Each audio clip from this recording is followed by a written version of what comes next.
So for folks, I think, who don't know me, my name is Sachin Chheda. I have the honor of serving as chair of the Wisconsin Fair Maps Coalition and working as director for the Fair Elections Project, which was launched 7 years ago to fight against partisan gerrymandering. And I'm joined today by my colleague, Mel Barnes at Law Forward. Mel, I'll let you introduce yourself real quick. Hi, everybody. Thanks for being with us. I'm Mel Barnes. I'm staff counsel at Law Forward. We are a relatively new nonprofit law firm focused on defending and advancing democracy here in Wisconsin. Great, and thanks for all the work that you do, Mel. So obviously we got some pretty disappointing news on Friday when the state Supreme Court ruled that they were going to overturn their own previous decision and ignore, I guess, the will of the people and impose the Republicans' map, the gerrymandered legislative maps, SB 621, on our state, despite it having been rejected previously 3 times. Can you just walk us through exactly what happened and how we got to this point, and then we'll talk more about it. Yes. So as everyone on this call, I'm sure knows, redistricting has been playing out at the Wisconsin State Supreme Court for really the past 6 months. There was a lot of briefing, including all the parties submitting proposals for new maps in December. All those proposals had to comply with the court's least change directive that it issued in November. But we did reach a decision in March. The state Supreme Court selected maps, the proposed maps drawn by Governor Evers for both congressional and state legislative districts. Other parties then challenged those maps up to the U.S. Supreme Court, which has a final say on all U.S. constitutional issues and issues of federal law. Now, I want to talk about what the U.S. Supreme Court did and what they didn't do, because it's a really important setup for the discussion that we're having today. The U.S. Supreme Court left the congressional maps in place, and they sent the state legislative maps back to our state Supreme Court here in Wisconsin. But what they did not say is that the governor's maps were wrong, that they didn't comply with the law, or that the state Supreme Court had to pick different maps. What they said was essentially that the state Supreme Court's decision didn't show its work in applying the Voting Rights Act, which is a really important federal law that protects minority votes from being diluted or silenced, including here in Wisconsin. So while the U.S. Supreme Court sent these state legislative maps back to our state Supreme Court, they did not require our state Supreme Court to reach this new outcome. The state Supreme Court reversed course and selected the state legislature's maps instead after getting this decision back from the U.S. Supreme Court. And what we know about the state legislature's proposal is exactly what Sachin just said, that these maps were rejected in the political process and that they make the gerrymander worse here in Wisconsin, more extreme than the partisan gerrymander that we've been living under for the past decade. And these maps also dilute the votes and voices of Black communities in the Milwaukee area, cracking and packing those voters in a way that we believe violates the Voting Rights Act. So thank you for that, Mel. We're going to talk a lot more about what happened, especially around those Milwaukee districts and what happened to Black voters, and how what the majority said was based in some falsehoods, a little bit wrong, what the concurrent said was a little bit wrong. But before I get to that, I just want to make sure that we're reiterating that the choices the Wisconsin Supreme Court gave itself were between a variety of different gerrymandered maps, right? Because what they said is we needed to start with the decade-old gerrymandered map, and we wanted to deviate from that as little as possible. So that meant that every option was going to be a gerrymandered map. It was just how gerrymandered was it going to be, right? So the governor came up with a map that was a little bit less gerrymandered, was actually the closest to the previous map. But in the course of doing so, it increased the number by 1 of state assembly districts that had a Black majority, right? The Republicans' map, the ones that now the Supreme Court has put into place, not only didn't deviate, or let me say that a different way, not only deviated more from the previous map than the governor's map did, but it also reduced the number of Black majority districts by 1. And so now you have a situation where we had one map, we had last decade's map that had a certain number of districts that ensured under the Voting Rights Act that people of color would have representation. The governor's map slightly increased that. The Republicans' map has now cut that. But all of these choices were gerrymandered for Republicans, right? Yes, and that's what the that's what the Wisconsin Supreme Court guaranteed when it issued this decision in November, requiring the parties to use a least change approach. So it is truly exceptional and extreme that the legislature's maps found a way to deepen that partisan gerrymander and make it worse, because they made changes in their maps that weren't necessary to adjust for population shifts, but did deepen this partisan gerrymander in our state.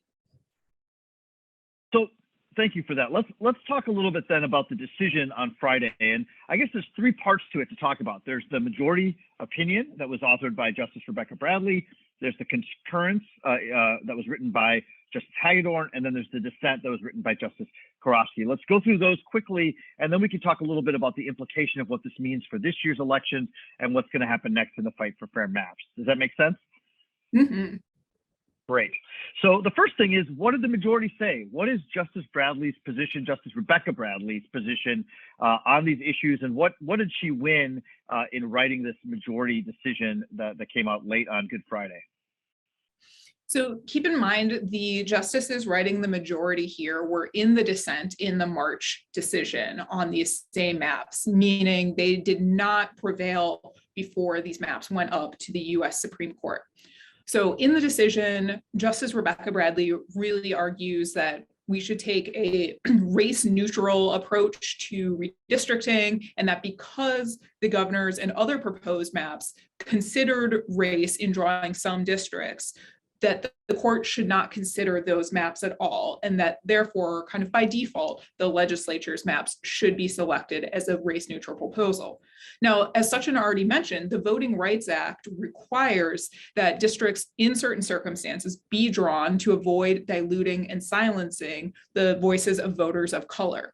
Now, the Voting Rights Act has always applied in Wisconsin as long as I've been alive, right? This is something that has been considered in our redistricting for literally decades, and for good reason. The Voting Rights Act was passed to ensure that our elections were fair, that people's voices were heard, and really there's nothing more American than the Voting Rights Act. This is a piece of legislation that was a real triumph of the civil rights movement, and it underscores one of the most central values in our country, which is that everyone's vote matters, and we together are strongest when everyone's vote matters.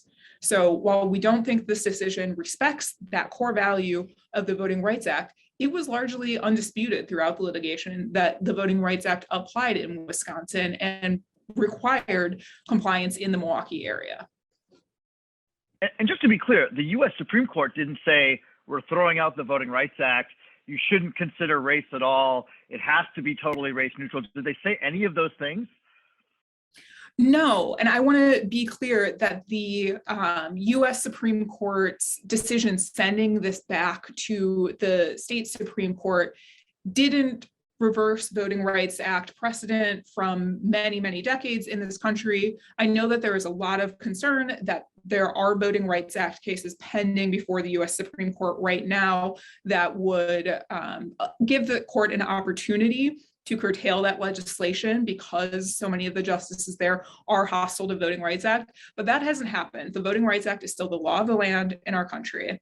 And I will give a shout out to Professor Whitford, who just appropriately corrected me as Justice Ziegler, who wrote the majority opinion. I think I did say Justice Bradley, so thank you so much. I might have also said that, so that was probably my fault. So let me, because she actually wrote a concurrence, but we're not going to get into that level of detail right now. The key thing, though, I just want to really reiterate this: is the U.S. They're claiming, right, the majority in this case, the four more right-wing judges on the Wisconsin Supreme Court are claiming that the U.S. Supreme Court required us to be so-called totally race neutral. But the actual decision from the U.S. Supreme Court not only didn't say that, but that would be a massive overturning of Voting Rights Act legislation and litigation for 60 or 70 years. Isn't that right? There are times when race is required to be taken into consideration in redistricting, like the Voting Rights Act. And again, the purpose of legislation like this that grew out of the civil rights movement and was a triumph that people around this country organized for and pushed for was to make sure that we weren't drawing districts in a way that diluted these votes. And the Voting Rights Act, Section 2, which is what we apply in redistricting, doesn't even require a showing of intent that there was intentional racial discrimination, just that these voters have less opportunity than white voters to elect candidates of their choice in their districts. And as we saw, Sachin, you mentioned that the previous maps in our state had 6 Black majority districts in the Milwaukee area. What we saw with the census is that the Black population in Milwaukee grew and the white population shrank. So it would be logical, and indeed it was supported by the testimony of experts in this case, that a 7th district was needed to give those voters the same opportunities as white voters. Right. So let's then turn to what happened. There were a couple of different concurrences. One, and I apologize, I did say earlier that the majority opinion was written by Justice Rebecca Bradley. It was actually written by Chief Justice Annette Ziegler, as Professor Whitford has pointed out. Justice Rebecca Bradley wrote a concurrence. It was, I can't use the word, but it was at something, guano, it was bat guano, a lot of craziness. I don't want to spend a lot of time talking about that. People are focused on like her crazy footnotes and things that like are totally far afield from what previous litigation has been. But Justice Hagedorn also wrote a concurrence, and I think it was really interesting that he basically said, as I understand it, and I'm not a lawyer, that there wasn't time to litigate these voting rights issues. He wasn't saying that those voting rights issues didn't exist or that they might not at some later point find out that this Republican map is in violation of the Voting Rights Act. He just said they didn't have time to develop the record, and that's something that would have to be figured out in later litigation, right? I do think that Justice Hagedorn's separate opinion kind of leaves this door open that these issues could be litigated further down the road. But I want to be really clear that the state of Wisconsin is still required to comply with the Voting Rights Act when it is adopting new districts. It cannot adopt districts that violate the Voting Rights Act or any other law or constitutional provision. And so there really was a need to comply with that here. And I know that this redistricting litigation was done in a compressed time frame. As a lawyer working the case, we really felt that too. But there really was a handful of opportunities that the court could have taken to further develop the evidence before it and further develop the record if it felt like that was needed, including when the US Supreme Court sent these maps back to the Wisconsin Supreme Court. One of the options that they listed was that the Supreme Court here could open that record up and take more evidence. That said, we submitted on behalf of our clients at Block and Voces and the League of Women Voters, we submitted a lot of evidence from experts providing this analysis under the Voting Rights Act and showing that 7 districts were appropriate to fully enfranchise the Black community in Milwaukee. So then let's turn our attention to the dissent, right? Because you did have 3 justices. It was a very close decision, 4-3. And you did have 3 justices that said that this is totally wrong and that they should stick more in the path of what they were doing before. Can you lay out a little bit of what was the content of Justice Karofsky's dissent? Yeah, Justice Karofsky really returns, I think, to the earlier March opinion from this court, where she was, of course, in the majority along with Justice Hagedorn, and lays out the need to comply with the Voting Rights Act and the fact that the Wisconsin Supreme Court set forth this least changes framework in November, and that was something that they needed to stick to, that the governor's maps had the least changes, as the court recognized in its earlier opinion, and therefore best complied with that court order. So I think that, a lot of the discussion that we see happening in this opinion also happened in the March opinion, but you see a shift between who was in the majority and who was in the dissent. So what does that mean for future litigation? We're going to talk about the practical impacts here in 2022 on elections and on future, the fight for fair maps. But it sounds like there's some undeveloped issues. There's some things that still could be litigated. What are those issues and where could they be litigated? So I do think that there is a potential for future litigation over these maps, including the Voting Rights Act issues that we just discussed. I want to be really clear that, we just got this opinion on Friday, and, Law Forward will be discussing next steps with our clients and with our full legal team. But I do want to say one thing really clearly, which is that Law Forward and our partners, including so many of you on this call, will never stop fighting for the fair maps that Wisconsinites deserve. And finding the right tools to advance that fight, including in the courts, is really essential. So we will be, reviewing all of these options and making a strategic decision along with our clients about what comes next, because I do think that there are opportunities for future litigation, both based on this decision and based on future developments that could happen in Wisconsin. So I don't want anyone to walk away from this call thinking that, redistricting is over, that the fight for fair maps is over for the next 10, 20, 30 years. We need all of you in this fight, and we need everyone to keep paying attention and caring about this issue that's so fundamental to our democracy. That's exactly right, Mel. And so let me just say that Mel is a lawyer. Mel is one of the lawyers arguing these cases. She has clients that are in court. I'm not a lawyer, and I'm not one of the parties in court. So I have a little bit more freedom to talk about where I think things can go. I would just say that on behalf of our organization, the Fair Elections Project, and hopefully speaking for many folks in the Fair Maps Coalition, that we do think that there should be additional litigation, that there is a fight to be had in state court about whether this map complies with the state constitution and with the Voting Rights Act. And there's a fight to be had in federal court. But the reality is it's just not likely, and there's not a clear path forward to have that fight in a way that would actually change the maps for 2022. What that means is that we still have to keep fighting. This decade's maps are not set in stone. There could be additional litigation before the 2024 election or the 2026 election. But it's right that in all likelihood, and there's still a tiny bit of work to be done, but in all likelihood, the 2022 maps are now set with these terrible gerrymandered Republican drawn maps. Is that right, Mel? I think that is very likely correct, that these are going to be the maps for 2022. Any challenges to the maps now, the courts would likely consider to be too close to the elections. And I mean, to be honest, the hardworking clerks around our state need to be administering elections already. This is an issue that we've been raising for the past month, including before the US Supreme Court, when they decided to send these maps back to the Wisconsin State Supreme Court. We really are on the eve of elections here. Candidates need to start circulating nomination papers and getting on the ballot, deciding what districts they're going to run in. So I think that it is likely that any further challenges to the maps would impact future elections, but might not be able to be fully litigated before we need to have the 2022 elections underway, which is very soon. Right. So that opening of signature gathering to get on the ballot, which is the big step that you need to take to get on the ballot, is get your constituents to sign nomination papers. That started on Friday.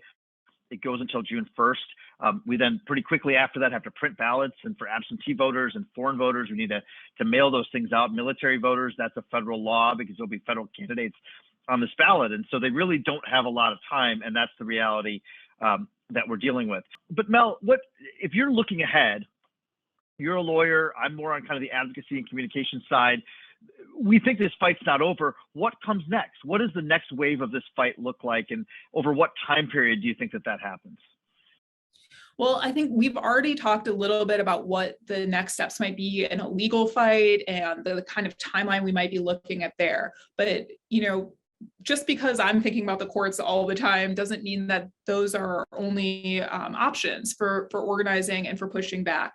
I think that, these efforts feed into each other. And one of the reasons that we were able to get so many people to pay attention to the redistricting litigation that happened this year and get so many parties involved in this litigation is because of the tremendous organizing effort that's happened over the past 10 years in the state. And everyone on this call speaking out against partisan gerrymandering. And we know that Wisconsinites are very clear that they do not want a partisan gerrymandered state. And while the court chose to select maps that would deepen that gerrymander, we know that 55 of our 72 counties have passed resolutions calling for nonpartisan redistricting, and that this is going to continue to be an issue that people in our state care about, and that we'll need to organize around to get better maps in the future, whether that is looking at the next election after this one or looking down the road to the next redistricting cycle. We don't have, a moment to rest here. One thing that really struck me, let me just set this question up here, is that these maps that have now been imposed by the Wisconsin Supreme Court were actually rejected 3 times. The first time is they passed them through both houses of the legislature, and the governor vetoed them. And that's part of the legislative process. The governor has just as much say as the legislature in the passing of a bill. And so that was the first time it was rejected. They then came to the state Supreme Court, and the state Supreme Court said, no, we're not going to use the Republican maps. They actually chose Evers maps as being more consistent with the criteria they'd laid out. Even though they were still a GOP gerrymander, they were less gerrymandered. And then when they went to the U.S. Supreme Court, the U.S. Supreme Court was asked by Leader LeMahieu and all of his allies to impose that Republican map on the state of Wisconsin. And as you pointed out a couple times, they didn't do that. They just said, well, you can still pick the Evers maps. You just have to show your work. And then obviously they've now declined to do that. So there's a question here that is this a violation of separation of powers? Because you basically have the court picking up the legislative map and over the governor's veto, imposing it on the people and kind of rejecting the governor's veto. Does that cause legal issues that could be addressed?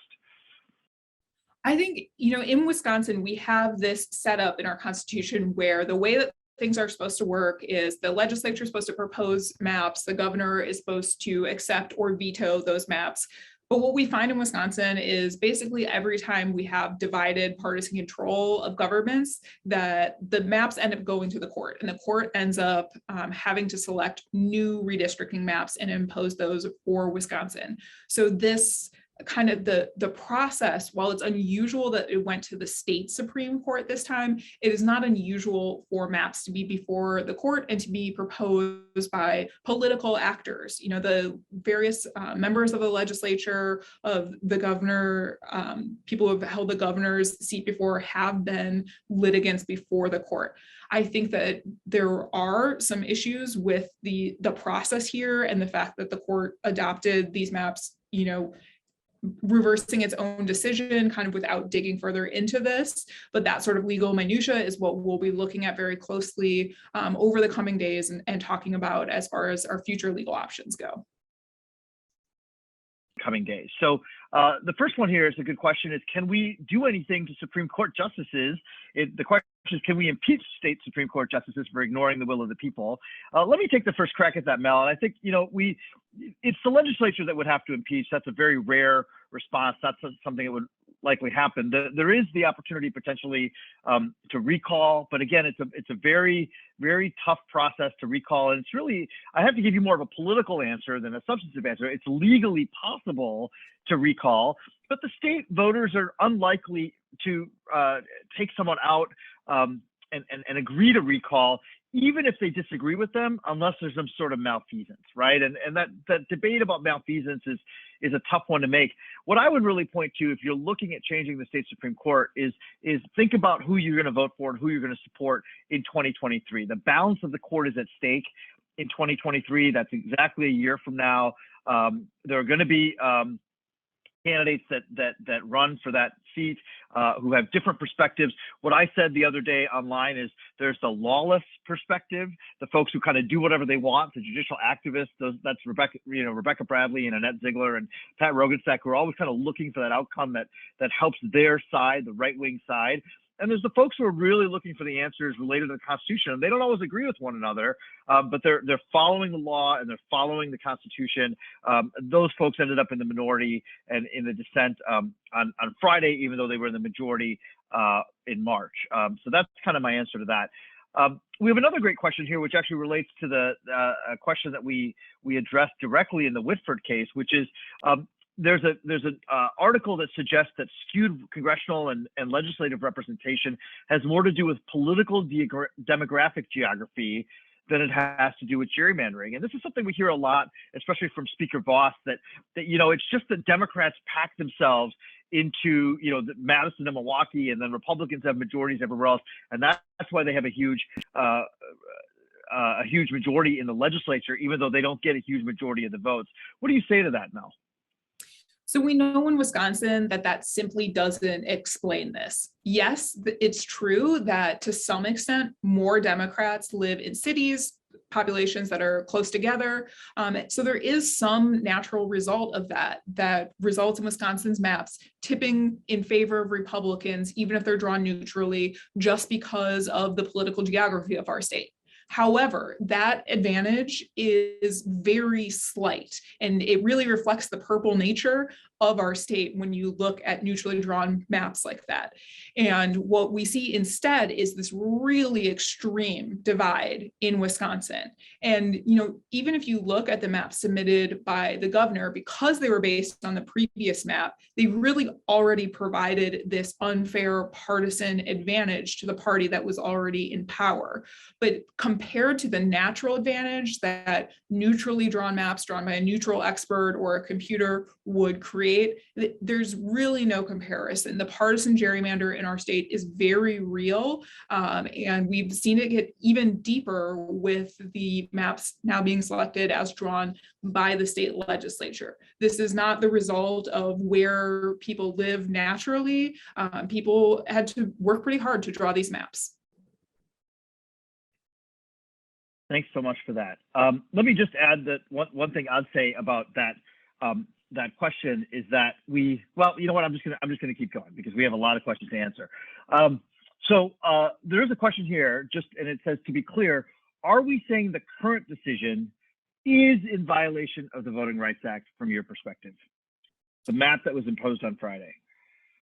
I think, and our clients argued to the court, that 7 Black majority districts are required to comply with the Voting Rights Act. So I think that there is a real potential for a VRA challenge related to the maps that were just imposed, which not only don't draw that 7th district, they reduce the 6 districts that existed in the Milwaukee area to 5, taking a step backward, even though, as I mentioned earlier, the Black population in Milwaukee has grown while the white population has decreased. So you would expect to see that going the opposite way. Now, this is a VRA claim would have to be proved in court, and this would have to be either a separate lawsuit or an appeal of this decision. And I don't want to get too far ahead of myself commenting on what legal options any one particular party will be pursuing, but I do think that this is one of the places where we could see additional litigation either in the coming days or in the coming years in Wisconsin. So that's actually one of the questions, is what are the potential topics for future litigation? Are there any other things that you think could be litigated in the future? I do think that there are several. I think that there are issues of state law that could be litigated. Now, one of the things that is a pretty practical outcome here is taking the same issues back to the state Supreme Court with the same justices doesn't usually result in the kind of self-reversal that we saw with this case. So I think developing new challenges based on state law it would be hard to take those to this court and ask them to again reverse course later this month or before the 2022 elections. And as we talked about, those elections really do need to start being administered now. But I think that there are a variety of potential future topics of litigation. It's a lot harder to say what might be successful, especially as we look at uncertainty with the future of the Voting Rights Act and the current federal court makeup. It's a little too soon to say anything with certainty, but there are obviously a lot of complex legal issues here. One thing that I can say, and again, we draw these distinctions that I don't have a client here, I'm not a lawyer, but I think there is a perspective that's out there that the state constitution read a certain way, especially when it talks about the need for the consent of the governed, that you could read the state constitution as prohibiting partisan gerrymandering. I don't think 4 justices on today's Supreme Court would agree with that. But if you look down the line a few years and there'll be some intervening elections for the state Supreme Court, that's a claim that could be brought down the road. And that is something that both the Supreme Court in Pennsylvania and the Supreme Court in North Carolina did say that their state constitutions required. And so it's just one of those things that over time, even though the current U.S. Supreme Court would not rule that partisan gerrymandering is unconstitutional under the federal Constitution, there might down the line be an opportunity to do that under the Wisconsin Constitution. So let me conclude with these 2 questions that are in the chat or in the Q&A, and then we'll turn it back over to Carlene. And they're related questions. So one is, several states are still in the courts. Why not Wisconsin? If we don't push the change in 2022, we could end up with a Republican supermajority, and that'd be a terrible outcome for a lot of other issues like voting rights and voter suppression, et cetera. And related to that, obviously, it took more than 2 weeks for the Wisconsin Supreme Court to rule after the U.S. Supreme Court handed their ruling down on March 23rd. It was actually 3 weeks. So why did it take so long, and why can't we keep going on fighting the 2022 map now? Mm-hmm. Well, I want to be clear, there's, not a black and white rule that we can't. I think what happens is as we get closer to our elections, the chances that a court is willing to intervene will lessen. Some other states have different election timelines. Not everyone has their primary in August. Not everyone has nomination papers circulating right now for candidates who are running in those seats. So I don't want to compare Wisconsin directly to other states when it comes to those timelines, because it can vary a lot state to state.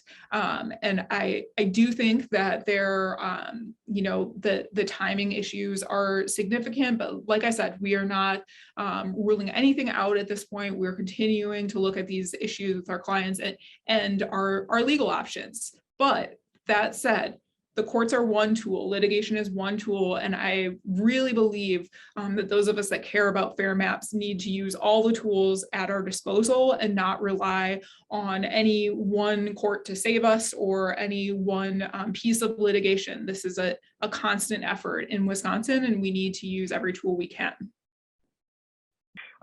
So thank you so much, Mel, for continuing to help us brief the public. Carlene, if you want to come back and walk through these last few slides and give us something to do, because we really can't let off the gas at this moment in time. Absolutely. Thank you so much to both of you for explaining that so well. It was really hard to listen to. And even though it's all stuff I know, it's just really hard to hear it again. And that said, it is so important that we all vote. These maps, this is the new map. This link is live. If you want to know what district you are in, because many of you may have changed districts, you can click on this link and go down here in the bottom to the search tab, type in your address, and then you can see these black lines are the lines for the state Senate districts. The purple lines nested within them are the assembly districts. You have to zoom back out to see where you are, but that is one thing that you can do to know who you're going to have an opportunity to vote for. And then, as it was said, it is super important to vote.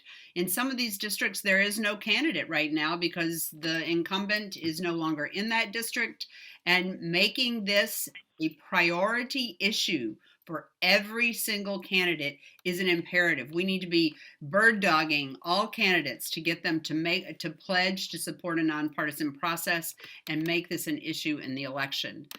The next thing that you can do right away is to submit a letter to the editor. We have 2 samples here. The Wisconsin Supreme Court let us down, and what the partisans on the Supreme Court did. These are sample letters. Please don't use them just verbatim. Please modify them into your voice. They're pretty upset letters, and you can hear that tone in them. And if you're upset, please add your voice to that. Also, super important, more important than ever, is educating voters. A lot of people don't know where their new district is. They don't know, they're really unaware of what has been happening. Those of us who are on this call are up to our eyeballs in this, and we can't imagine that anybody doesn't know, but believe me, there are a lot of people who don't know what's going on. And so if you have any venue for hosting something. We have a speakers list that is very up to date on this and is happy to either do an event in person or virtually. So that is another option. You can stay up to date by checking out our website, and there are, and our Facebook page. You can donate to the cause of keeping this at the forefront, and by all means, please, we know that litigation will be part of our future when it comes to maps. Please support Law Forward. So as most of you know, I've been in this for a really, really long time. I was on the Baldus case way back, and I don't plan to give up, and I'm hoping that you're going to stay in this with all of us, because it takes all of us. And so I'm going to take tomorrow off, breathe a little bit, and come back ready to go on Wednesday. And I hope that you will be fighting right along with us. So again, thank you to Sachin and Mel, and look for the slides to come to you with all the live links and the recording. And I guess that's it, and we'll sign off from here.